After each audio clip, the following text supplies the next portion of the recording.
Começa agora o quadro Explique Direito com Tássia Silva.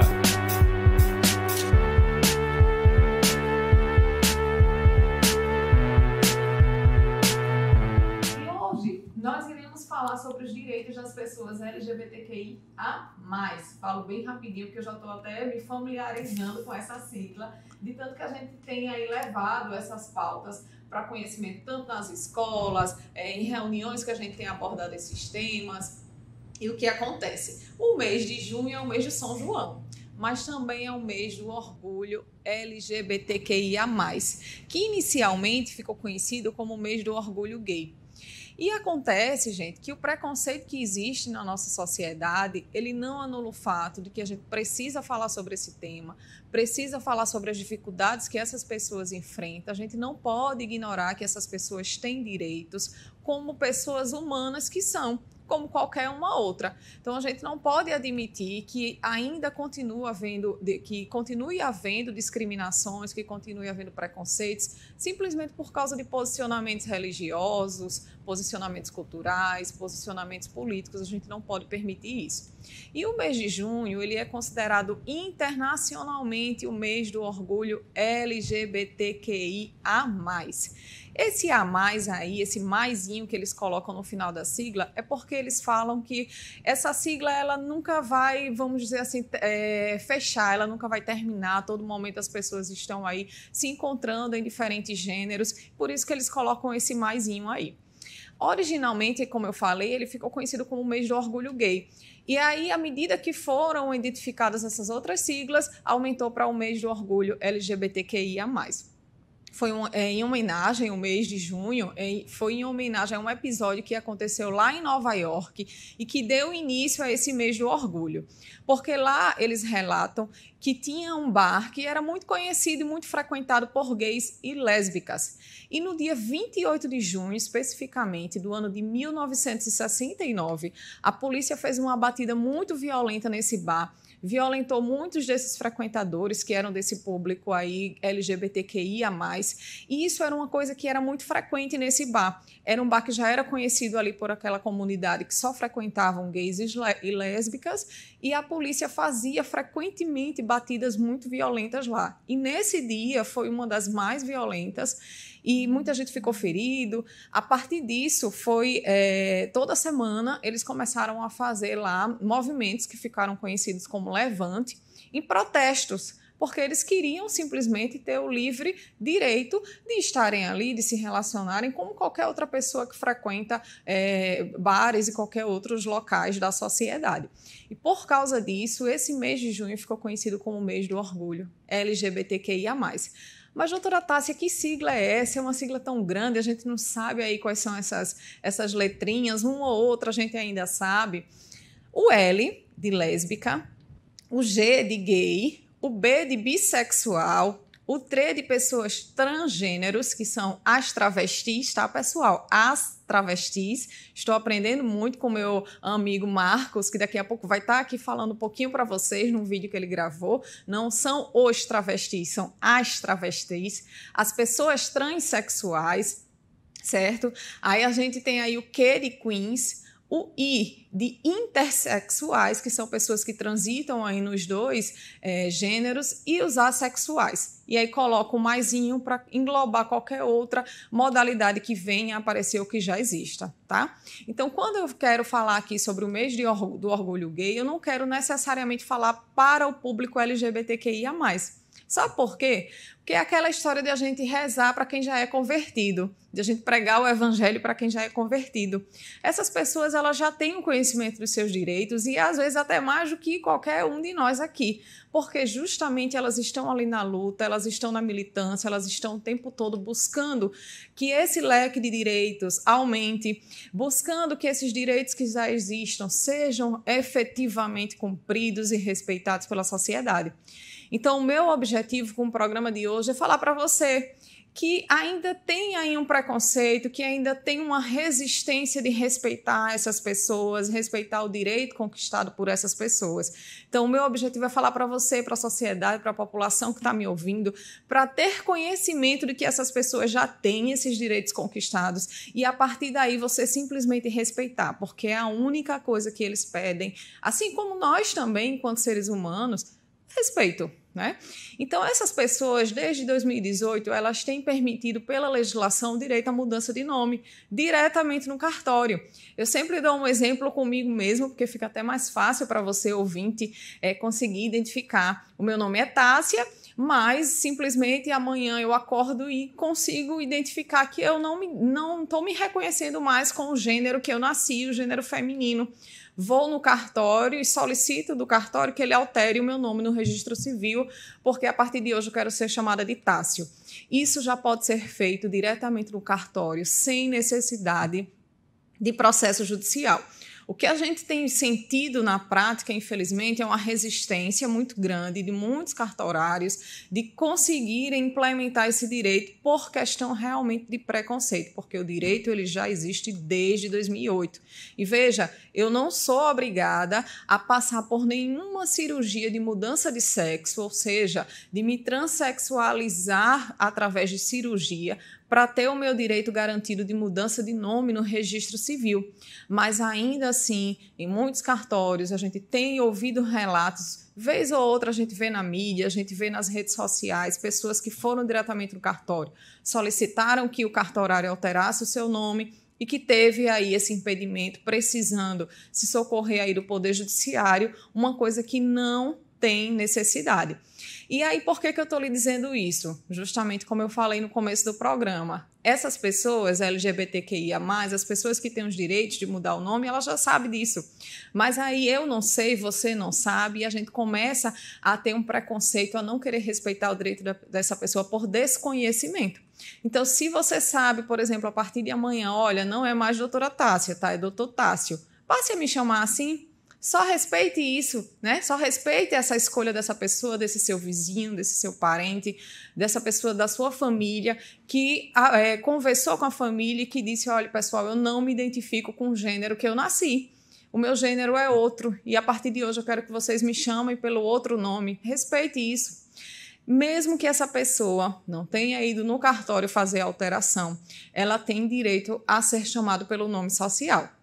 Então, a gente tem o nome de registro e o nome social. E é muito interessante porque a gente conhece diversas pessoas que são chamadas, vamos supor, de Rita, e quando a gente pergunta, mas como é o seu nome? Meu nome é Maria José. Oxi, por que você é conhecida por Rita? Eu não sei, desde criança me chamam de Rita, eu não gosto de Maria José, todo mundo só me conhece de Dona Rita, e é assim mesmo. E a gente chama, e a gente respeita, e ninguém sabe nem o nome dessa pessoa de registro. Então, qual é a dificuldade quando se trata de uma pessoa desse público LGBTQIA+, que simplesmente chega para você e diz, olha, o meu nome é Tássio, e você olha para mim, só porque você não identifica traços masculinos, você rejeita em chamar o nome que eu quero que você me chame. Eu estou participando como membro da Comissão de Diversidade Sexual e Gênero, e eu vou pedir agora que o Bruno coloque o vídeo do Marcos, que é o presidente dessa comissão. Bruno, deixa eu só explicar um pouquinho antes para o pessoal.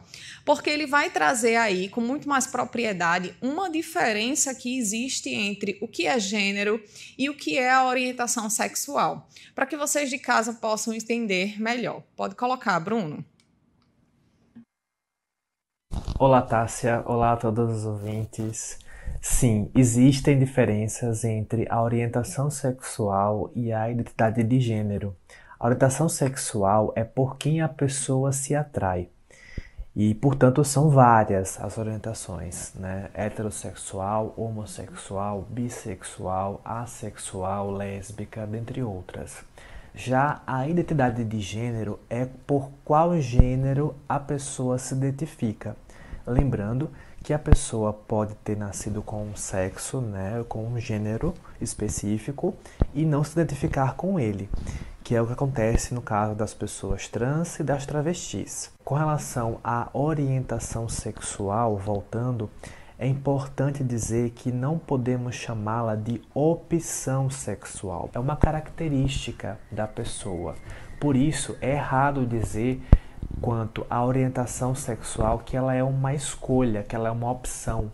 O mais importante, Tássia, e a todo mundo que está ouvindo, é respeitar todos como são.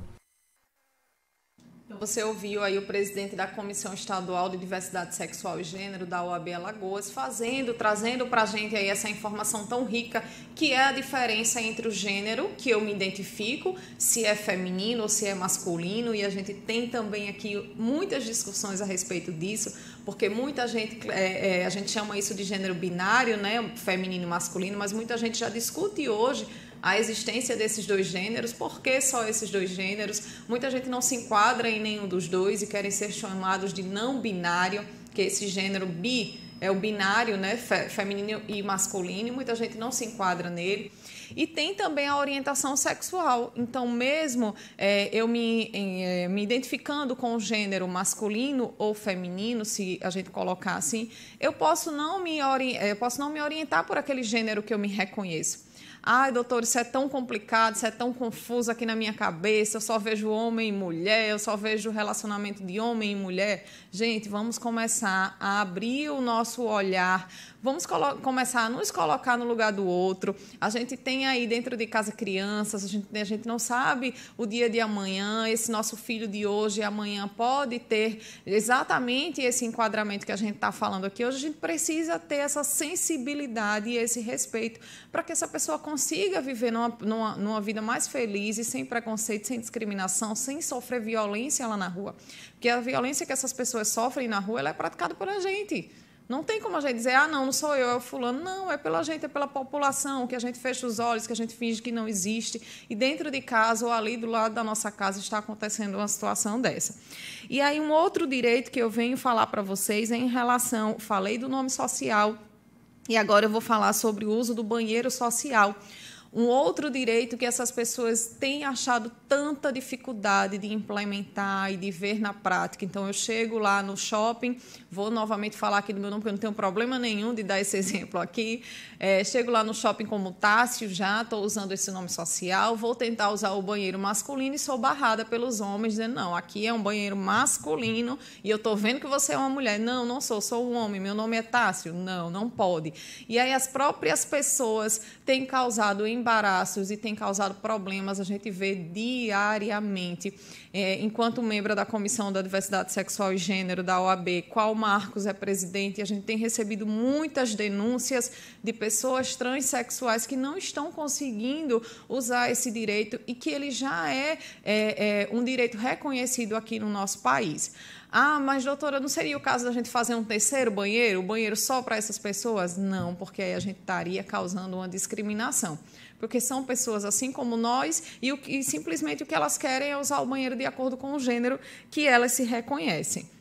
Um outro direito, pessoal, que já é também aqui no Brasil reconhecido desde 2011 pelo STF, é o direito das relações homossexuais, pessoas do mesmo sexo, de casarem, de constituírem família, de adotarem crianças e de terem os mesmos direitos que as famílias heterossexuais, né? A família de homem e de mulher, que a gente vê com mais facilmente, porque foi o que foi passado para nós como normal, entre muitas aspas, tá? Por favor.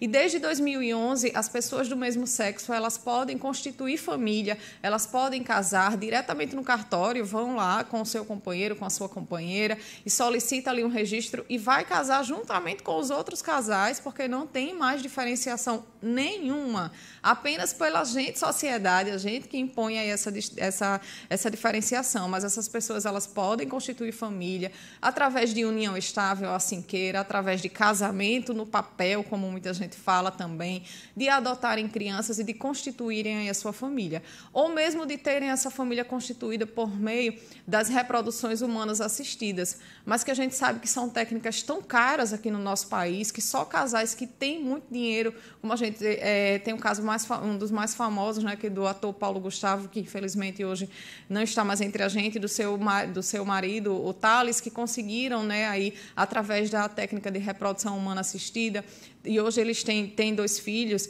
mas para a maioria das pessoas, que é uma técnica muito cara, não consegue. E aí eles se socorrem da adoção. E a gente encontra também no próprio judiciário ainda muito preconceito, infelizmente, para a concessão dessas crianças para esses casais. E são pessoas que estão ali cheias de amor e que não tem nenhuma diferença na criação desses filhos. E, por fim, eu queria falar para vocês sobre a cirurgia de mudança de gênero. É uma cirurgia que já é fornecida pelo SUS desde o ano de 2008. Ela é chamada de processo transexualizador. Não é, infelizmente, um processo muito fácil de se conseguir, porque é preciso passar por inúmeros testes, inclusive psicológicos, porque é uma cirurgia que não tem mais volta. Então, uma vez que você mexe através do processo cirúrgico nas suas genitálias, você não consegue mais fazer um retorno. E, então, por isso, não é uma cirurgia fácil de se conseguir, mas é uma cirurgia que já está disponível no SUS. Você começa ali o procedimento de investigação social, de investigação psicológica, todos os exames necessários para uma cirurgia e normais de qualquer outra cirurgia. Se, ao final do processo, realmente ficar constatado ali que é isso realmente que você quer, então o SUS cobre todo esse procedimento. É obrigatório a pessoa transexual fazer? Não. Ela precisa querer fazer. Se ela não quiser fazer, ela vai continuar, vamos dizer assim, com o fenótipo, com as genitálias, daquilo que ela nasceu, né? E só muda o nome, tá? Muita gente exige que essas pessoas façam para poder começar a reconhecê-las de outro gênero, mas isso não é obrigatório, isso é uma escolha da pessoa. Então, mais uma vez, o que a gente vem pedir aqui com esse programa de hoje é respeito aos direitos dessas pessoas. Direito de ser chamado pelo nome que ela quiser ser chamada. A gente recebeu, outro dia, uma comunicação de uma professora aqui da Escola de São Miguel dos Campos, que eu não vou, logicamente, mencionar o nome, mas que os professores e o próprio público da escola, os alunos, rejeitam, não querem chamar o nome de uma determinada aluna porque ela quer ser chamada pelo nome X e as pessoas não querem chamá-la, se recusam a chamá-la. Quer dizer, uma coisa tão simples, uma coisa tão básica. Outro dia eu participei de um evento que tínhamos 5 transexuais, e cada um falando sobre o seu relato de vida, sobre a sua vivência, como foi desde a infância até hoje, pessoas adultas já, como é conviver com esses preconceitos. E eu ouvi uma frase de um deles que me marcou muito. Ele disse: todas as vezes que a professora na escola me chamava pelo meu nome de registro e que não era o nome que eu queria ser chamada e que eu pedia para ela me chamar pelo meu nome de hoje, que era o Camilo, né, que nasceu Camila, ela me matava todos os dias, porque todas as vezes que ela chamava Camila, eu queria morrer, porque não era o nome que eu me identificava. Então, imagine quanto que essas pessoas não sofrem simplesmente por querer ser quem elas de fato são. Então, nos cabe, mais uma vez, o respeito. Álvaro Guimarães. Eu acho que, bom, excelente o tema, um tema muito importante de a gente trazer e conversar isso sempre, porque ainda existe, né, muito preconceito, até de você não querer nem ouvir falar sobre este assunto. Então, esses esclarecimentos foram excelentes. E eu acho que a palavra-chave de hoje é o respeito. Muitas pessoas querem o respeito para si, para a sua família, para a sua religião. Respeite a minha religião, né? E, ao mesmo tempo, na mesma hora, não respeita também as opções das outras pessoas. Então, faça o que eu digo, mas não faça o que eu faço. Né? Então, isso acontece muito, inclusive, com as pessoas que são religiosas, né?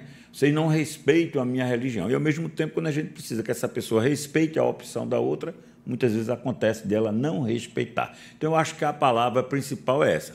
E, claro, que a gente vai se acostumar com algumas coisas. A gente comete alguns erros sem querer até, sem saber, sem a gente sentir que está magoando aquela pessoa. Então, um esclarecimento desse, né, que a senhora trouxe hoje, que começa, como a senhora disse, a abrir a mente para que as pessoas respeitem. Não é obrigado você a concordar, mas é obrigado você a respeitar, né?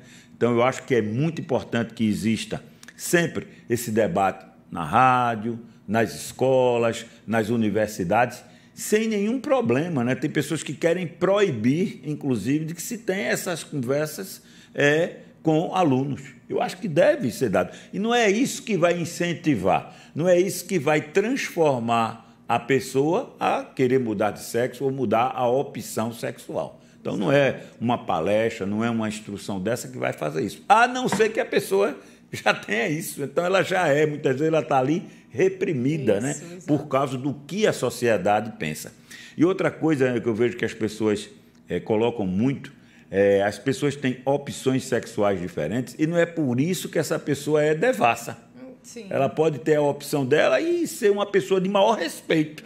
Né? E a gente vê isso, pessoas que constituem família, que já vivem há 20, 30, 40 anos. Né? Acho que é muito importante a gente abordar sempre que possível esse tema. Então, mais uma vez, muito obrigado, foi muito interessante. Tenho certeza que muitas pessoas em casa aí vão até procurar estudar mais, cuidar mais, né? A gente tem que ter muito cuidado com tudo isso. Eu, quando estava em casa, acompanhava o Big Brother, quando não tinha outra coisa para eu fazer, e lá a gente até aprendeu isso, porque tinha, né, uma trans lá, e ela explicou justamente isso, né? Você aí puxava para o masculino, né? Isso, é uma tendência, né, que a gente tem de chamar para o masculino. E até muita gente diz, mas eu olho e eu não consigo, eu não sei se eu chamo de ele, eu não sei se eu chamo de ela. Aí o que é que eles falam assim, olha, observe as características da pessoa. E como que essa pessoa se identifica? Por exemplo, se ela diz assim, fala em relação a ela no masculino, então você já observa e vê que é para chamar no masculino. Se ela se identifica como mulher e ela usa aí o artigo feminino, então você já fica ali ciente de que ela quer ser chamada de mulher. E na dúvida, pessoal, pergunta como que eu devo lhe chamar. Não custa nada, entendeu? Não vai ofender essa pessoa e ela vai lhe dizer e a partir daí você não vai mais cometer erros. E muitas vezes isso é feito sem malícia, né? Quando é feito sem malícia, é perdoável, mas a gente tem que aprender essas coisas para não errar ou errar menos, né? Isso, vamos fazer é a mesma coisa esforço. com outros preconceitos também que existem, a gente tem que usar esse mesmo sistema, né? De a gente se instruir, saber como é que a gente deve a nos conversar. educar. E o objetivo é justamente esse aqui também. Muito bem. Então, obrigado mais uma vez. Parabéns.